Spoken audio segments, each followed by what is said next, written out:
একজন ফল বিক্রেতার কাছে এক লোক এসে বলল, ভাই আমার খুব পেয়ারা খেতে ইচ্ছে করছে, আমার কাছে তো এখন টাকা নাই, তুমি আমাকে বাকিতে 1 কেজি পেয়ারা দাও, আমি তোমার টাকা কয়েকদিন পর পরিশোধ করে দেব। সেই ফল বিক্রেতা লোকটিকে বাকিতে 1 কেজি পেয়ারা দিয়ে দিল। সেই লোক আবার এসে বলল, ভাই এই যে পেয়ারাগুলো যে নিলাম এগুলো কি মিষ্টি হবে?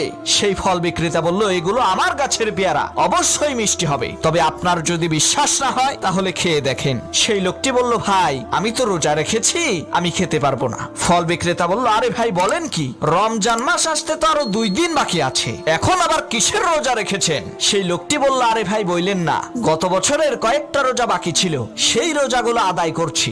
লোকটির এই কথা শুনে ফল বিক্রেতা লোকটির হাত থেকে পেয়ারার ব্যাগ কেড়ে নিয়ে বলল, এখান থেকে সরেন মিয়া, আপনি আল্লাহর ঋণ পরিশোধ করতে 1 বছর দেরি করেছেন, আর আমার ঋণ পরিশোধ করতে যে কত বছর দেরি করবেন তার তো কোনো ঠিক ঠিকানা নাই।